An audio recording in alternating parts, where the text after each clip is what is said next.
Olá amigos do jornal SP Repórter, aqui jornalista Charles Eliseu e hoje com mais uma entrevista aqui no nosso canal no YouTube. E hoje estou sendo recebido aqui pelo ex-prefeito de Embu das Artes, Chico Brito. Chico, obrigado por me receber aqui hoje. Eu que agradeço ao SP Repórter, sempre um prazer falar com vocês. Afinal, o SP Repórter, com 21 anos de existência, prestando um serviço importante, mantendo a população da nossa região sempre bem informada. Ô Chico, eu gostaria que você falasse aqui para os nossos leitores do SP Repórter o que o Chico tem feito após aí a prefeitura, né, você que governou a cidade entre os anos de 2009 e 2016. O que anda fazendo Chico Brito? Bacana, vamos lá. Eu sempre tive como pensamento, Charles, que a pessoa não pode transformar a política em profissão.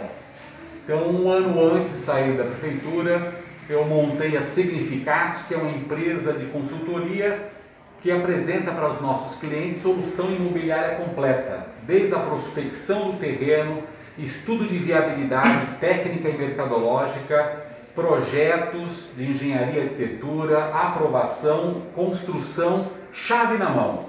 Então, aproveitando a experiência que eu tive como prefeito e vendo as demandas, desde uma casa unifamiliar até um centro comercial, um galpão logístico, as pessoas elas passavam em 10 empresas para resolver o seu problema, né, do empreendimento. E aqui na Significados você resolve todas as questões relacionadas ao empreendimento num único local. O empreendedor, a família nos contrata e resolvemos 100% dos problemas relacionados ao imóvel dela. Então, de 2017 para cá, nós montamos a empresa e estamos atendendo aí os nossos clientes, desde da regularização de um lote na periferia à aprovação e aí construção de grandes empreendimentos imobiliários na cidade e na região. Ô Chico, como que surgiu esse interesse por esse ramo de atividade?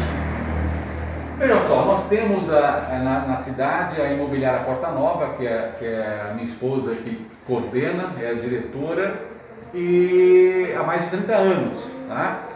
E isso vendo a demanda que ela apresentava, né, falava das necessidades, das dificuldades enfrentadas pelas pessoas. E durante o período que eu fui prefeito, eu via isso acontecendo. A pessoa quer comprar um terreno, ela tem que passar no imobiliária. Ela quer fazer o projeto, ela tem que contratar um arquiteto. Aí o arquiteto diz para ela que tem que fazer a topografia do terreno. Ela contrata um topógrafo. Depois tem alguma questão ambiental, contratar um engenheiro ambiental.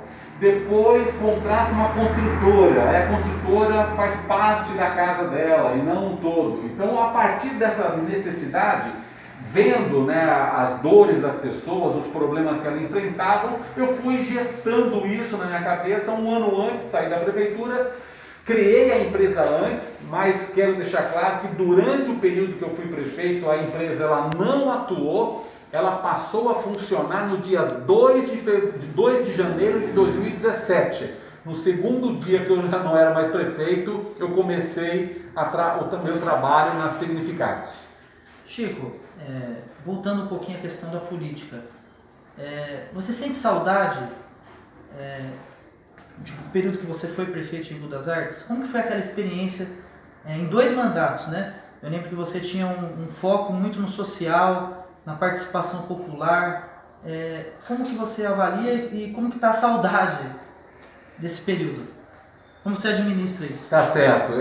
Veja só, Charles, eu tenho saudade, sim, do relacionamento direto com a população, fazer as coisas para a população, e nós provamos em 8 anos de mandato que é possível você fazer muita coisa para o povo de Embu. Em 8 anos nós fizemos mais de 300 obras na cidade. Foram 8 creches, novas creches na cidade, 4 novos postos de saúde, a unidade de pronto atendimento, a UPA, mais 2 centros culturais, o restaurante popular, alargamento de 2 grandes avenidas importantes na nossa cidade, a Exaltino e a Jorge de Souza, Então nós fizemos muitas obras, tanto obras estruturantes na cidade, como também projetos sociais, tá? Então isso é muito gratificante. Agradeço a Deus, em primeiro lugar, ao povo de Embu pela oportunidade de ter feito todo esse trabalho. Então, hoje, quando eu ando pelas ruas da cidade, vejo a manifestação da população, demonstrando carinho e demonstrando essa saudade, eu fico muito gratificado, porque isso representa, isso tem uma simbologia muito grande. Eu posso andar de cabeça erguida na cidade porque nós cumprimos o nosso papel. Gostaria de ter feito muito mais, mas o que esteve no nosso alcance nos 8 anos, vocês podem ter certeza que fiz todo o meu esforço para que as coisas acontecessem. Então eu sinto saudade sim desse período, e é gratificante. Mas, como eu disse para vocês, a política não pode ser transformada em profissão. Hoje estamos com esse novo desafio, que é tocar uma empresa como a Significados, e temos feito trabalhos importantes também socialmente. Você pega, por exemplo, uma regularização de um lote na periferia.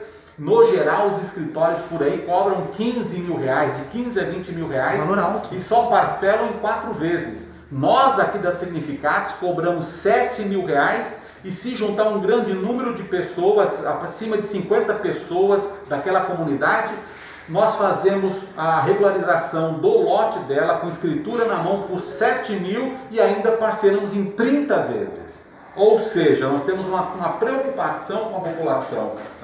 Você vai encontrar um arquiteto para regularizar a sua casa, vai cobrar 15 a 20 mil reais. E nesse projeto de regularização que nós estamos fazendo em vários bairros da nossa cidade, em outras cidades também, nós cobramos um valor bem abaixo e parcelamos para caber no bolso da pessoa. Ninguém, Charles, quer viver irregularmente.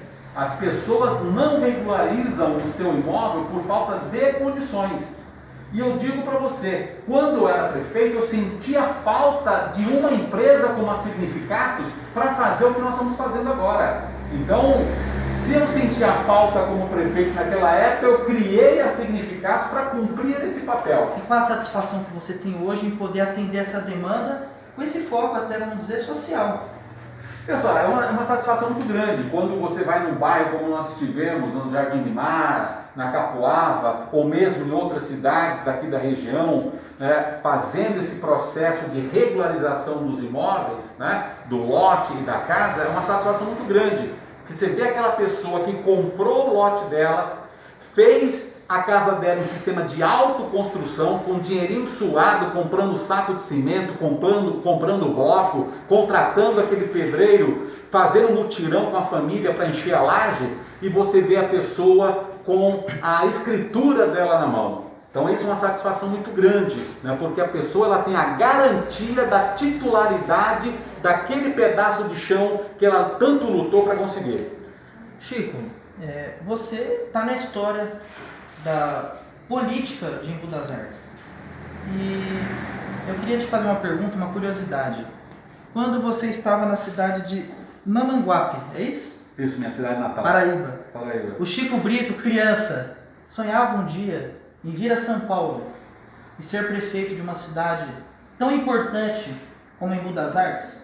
Não, imagina, eu sou filho de um metalúrgico e de uma dona de casa, e que quando meus pais vieram para São Paulo em 71, meu pai, minha mãe e 11 filhos, eu tenho 10 irmãos, meu pai, ele tinha essa preocupação. Então quando um cara com 45 anos sai da Paraíba com 11 filhos, sem garantia de emprego, ele veio para cá em 71 sem ter um emprego garantido.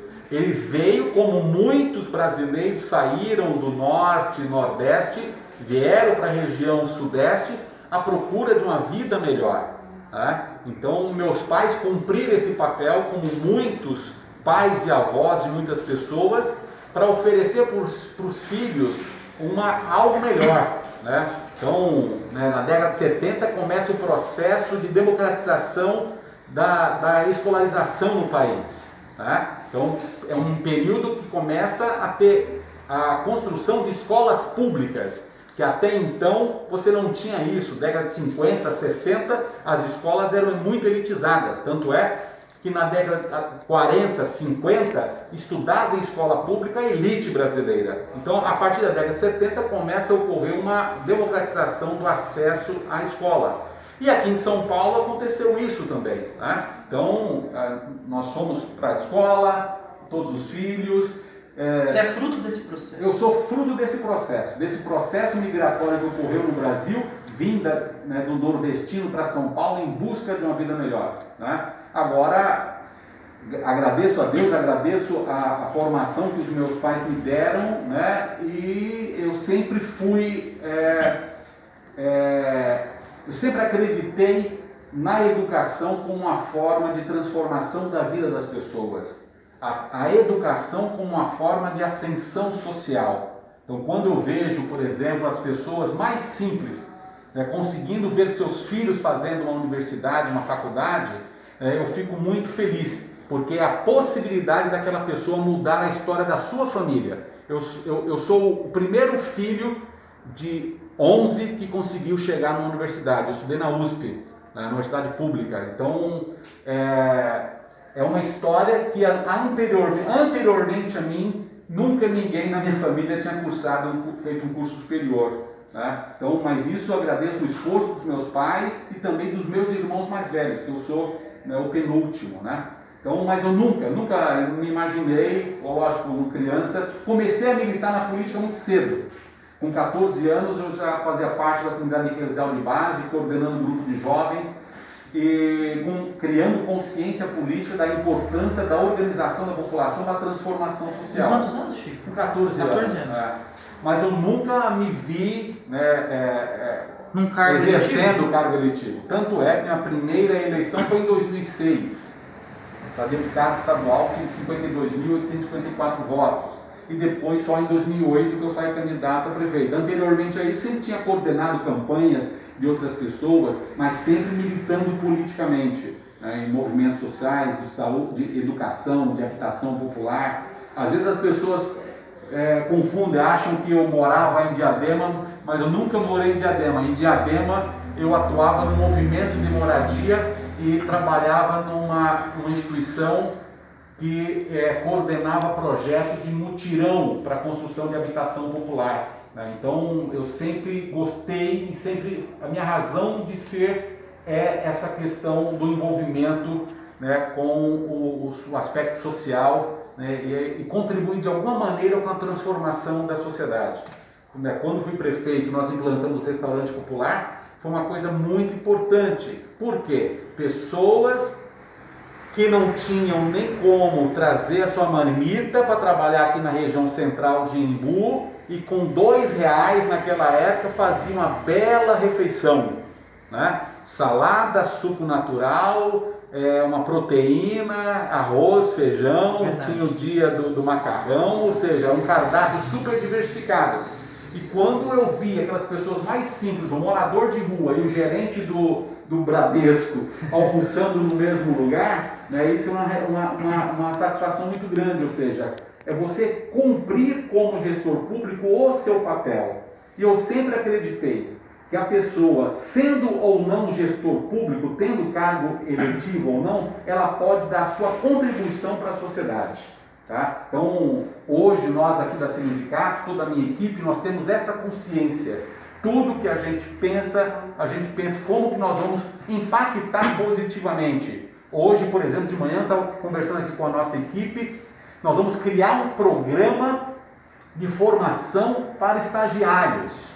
E a nossa intenção é fazer convênios com as universidades que têm arquitetura, para que as pessoas possam fazer estágio aqui na Significados. Como nós trabalhamos com solução imobiliária completa, o estagiário aqui vai passar por todas as fases. Vai aprender a fazer estudo de viabilidade, vai aprender a fazer projeto, vai aprender a mexer com os programas, tá? Então vai entender como funciona este mercado imobiliário. Então nós estamos gestando esse programa de estágio, né, e para fazermos esse convênio com as universidades que têm curso de arquitetura, porque nós acreditamos que desta maneira nós estamos dando a nossa contribuição. Duas informações importantes, Charles. O público-alvo desse programa de estágio: estudantes de baixa renda, preferencialmente aqueles que têm bolsa de estudo porque não tem dinheiro para pagar a faculdade, e moradores aqui da nossa região, para formarmos mão de obra aqui para a nossa região. Tá? Ô Chico, há pouco você listou ações do seu governo e eu vi que você listou com muito carinho. E desde que eu te conheço há muitos anos, eu era criança ainda, lembro que você focou muito na questão do social, né, da participação popular, você fazia plenárias para ouvir a população em diversos bairros, e até agora você fala com muito carinho desses momentos.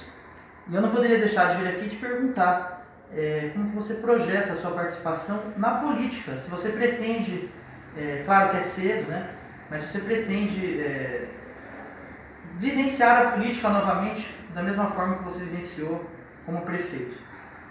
Como você projeta o teu futuro político? Olha só, Jardim, nós todos somos atores, sujeitos políticos, tá? Até porque se você pegar a definição de política, política é uma palavra de origem grega que tem duas palavras de origem: polis, que é cidade, e ticos, que é bem comum. Então a política é o bem comum da cidade, é o bem comum da comunidade. Sendo assim, nós todos somos sujeitos políticos.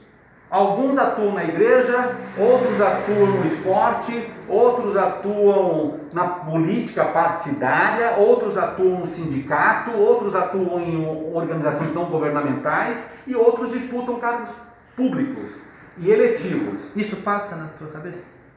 O que não sai da minha cabeça é ser um agente político para contribuir com a transformação da sociedade. Ser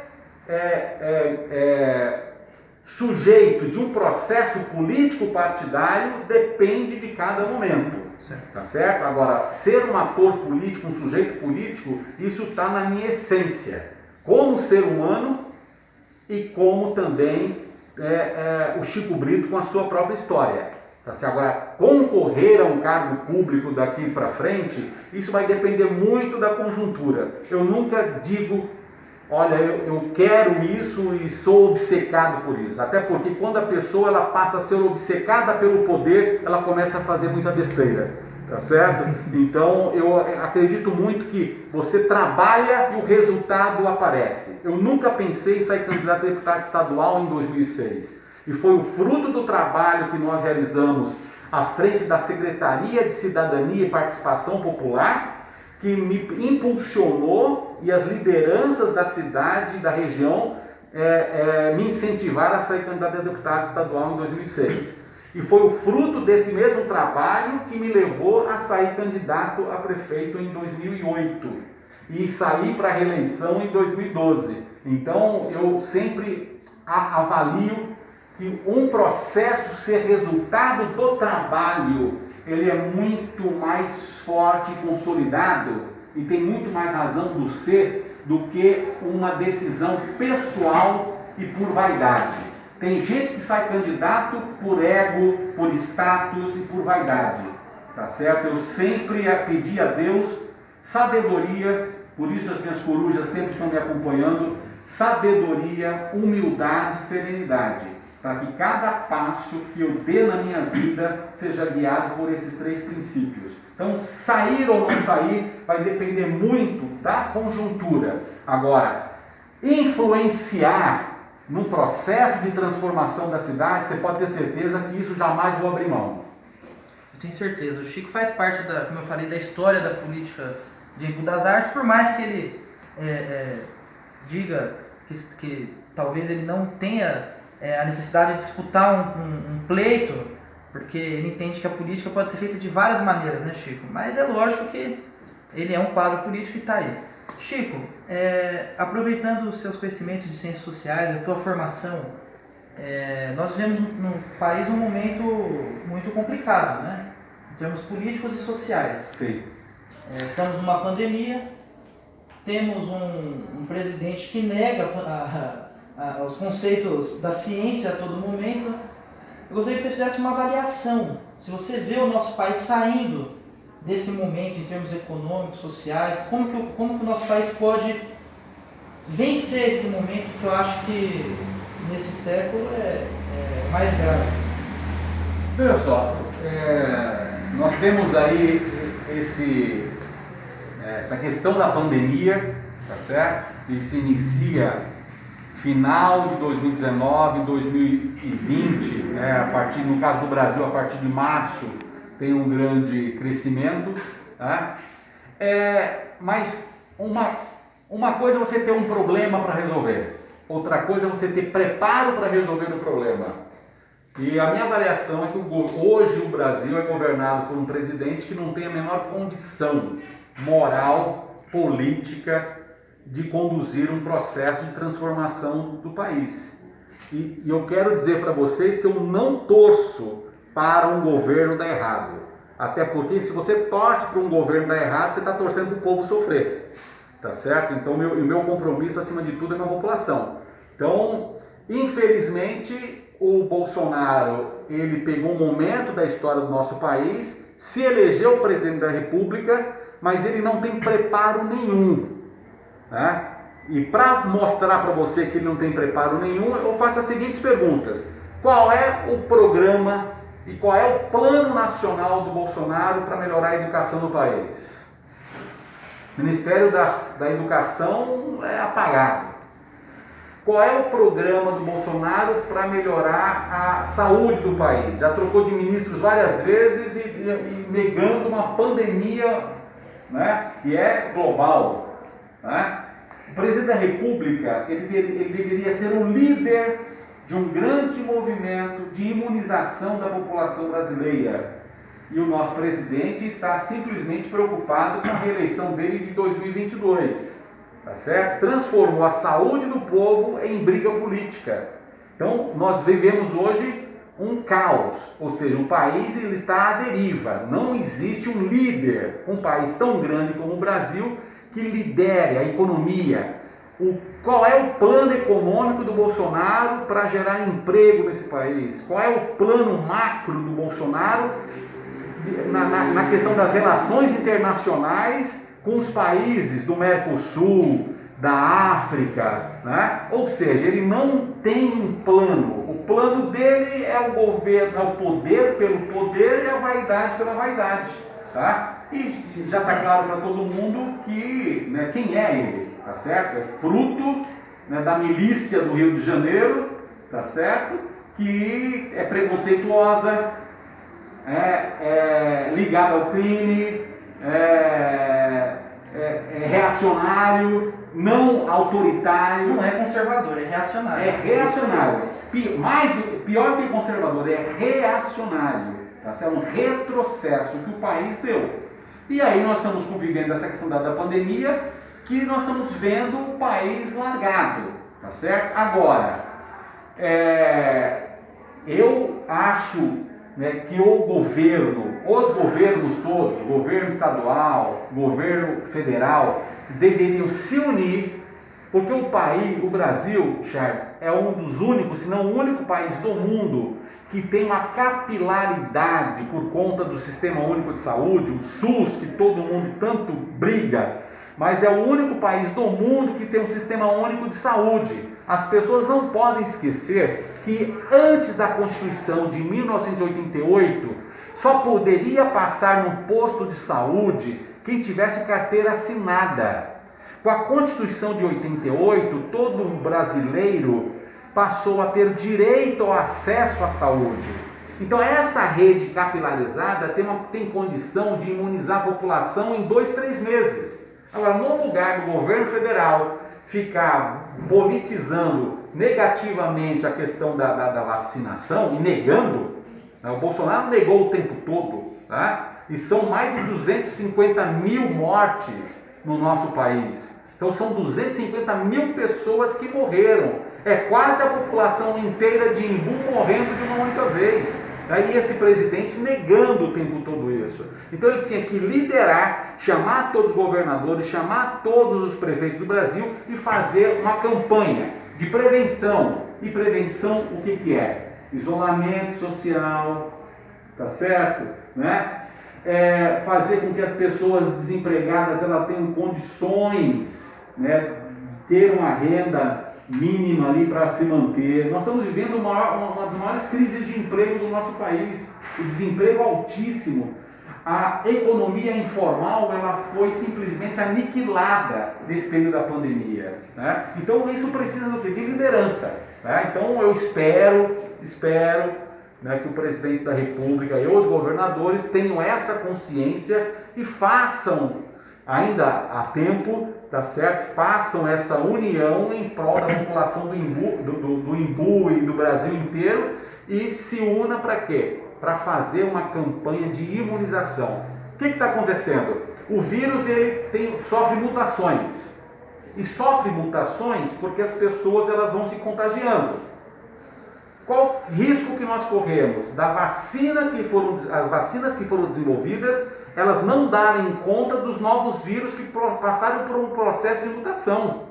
Né? Então, como que você evita isso? Isolamento social necessário e campanha de vacinação em massa. O Brasil até hoje só tem imunizado, acho que 2 ou 3% da população toda é piada. Tá? É um país tão grande como o nosso, ou seja, nesse ritmo nós vamos levar 4 anos para imunizar toda a população brasileira. Então nós precisamos acelerar isso. Caso não ocorra isso, Charles, nós corremos um sério risco nos próximos meses de termos um lockdown, um fechamento total e termos uma crise econômica irrecuperável no nosso país. Chico, você falou de caos. O rompimento democrático está ali, está próximo. Um presidente que desrespeita as instituições, que ataca o Supremo, que ataca a imprensa.